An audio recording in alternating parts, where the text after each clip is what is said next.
Howdy mates, good afternoon.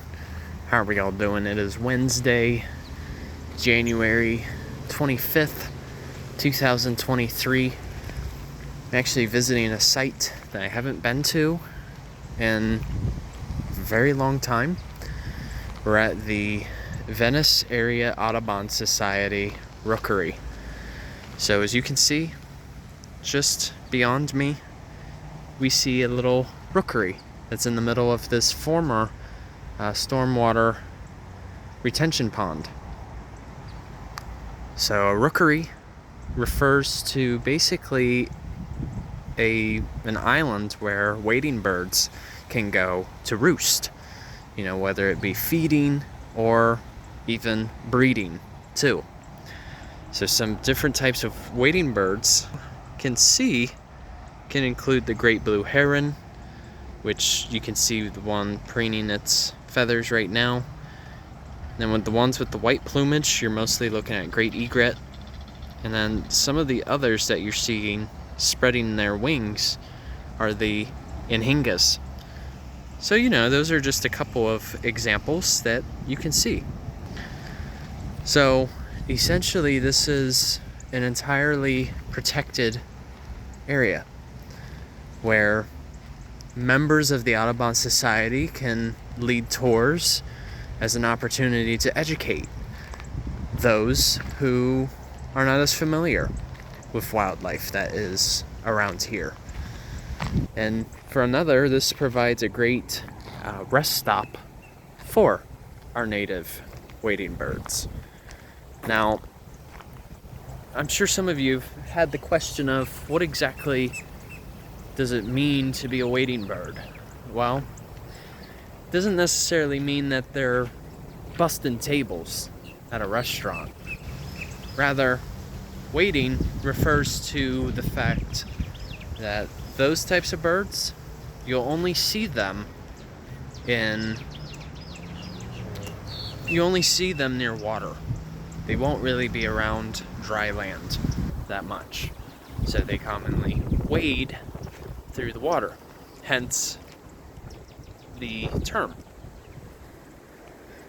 Yeah, just a little while ago I actually saw a green heron down there. It looks like it's moved on. So give me just a second. So given that we are at the Audubon Society grounds, we actually have the main facility right here where Audubon members get to hold meetings as well as public events, to further educate our residents down here. And actually a good friend of mine, shout out Michael Weisensee, he comes out here all the time and actually provides some birding tours out here. He's a great friend, and he's also, he's even taught me a few different things, especially when it comes to learning more about what it takes to be better at birding and how to track them and even use the various Merlin apps too. I'll tell you what though, the winds today are really strong. They're probably reaching about 20 to 30 miles an hour, given that, this particular pond, there's like all kinds of ripple activity that doesn't really happen too much.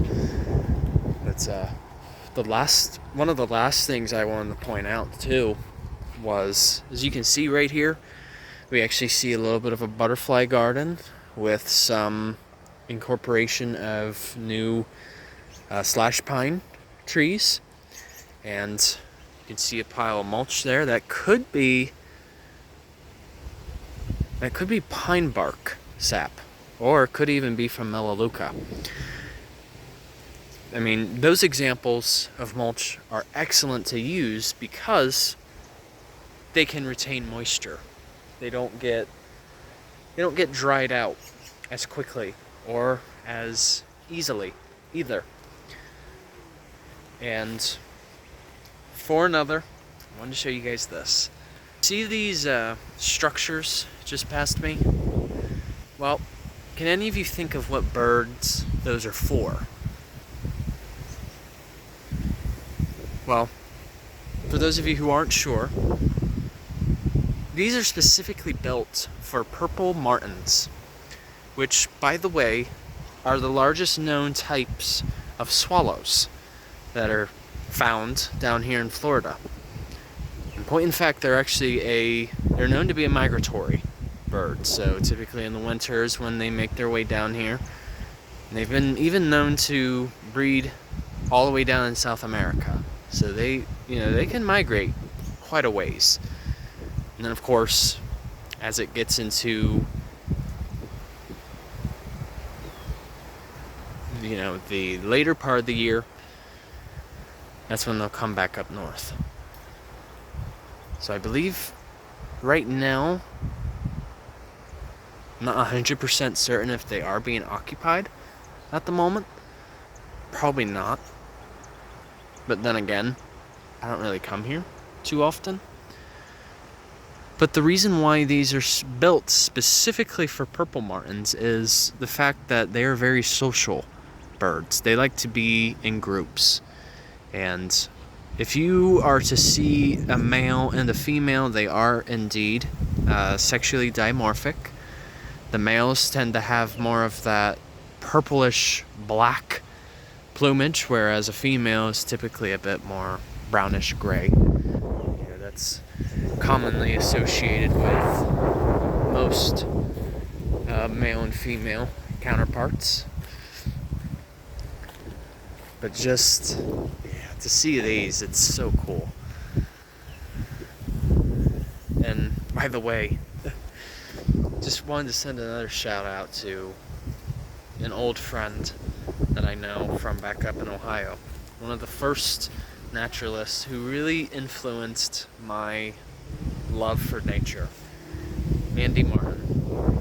She would certainly be happy to see this right now, because martins are one of her favorite types of birds, and ironically enough, her last name is Martin. So, Mandy, if you do happen to see this video, I hope you're doing well. And I know that you would love seeing this right now.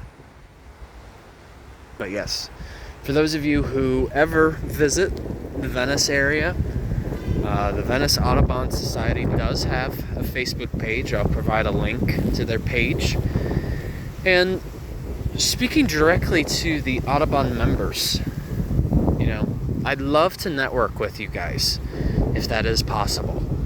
I'm that new and young incoming prospective naturalist who's just trying to network with multiple organizations and different kinds of people who have a very similar passion for the natural world. So, anyway, I hope you guys enjoyed this video, and as I said before, this is a place well worth visiting. You really get to see the wading birds in their true natural habitat, despite the fact that a lot of that rookery has Brazilian pepper, which is a nasty invasive. So, alrighty, thanks for watching. Take care, folks. See ya.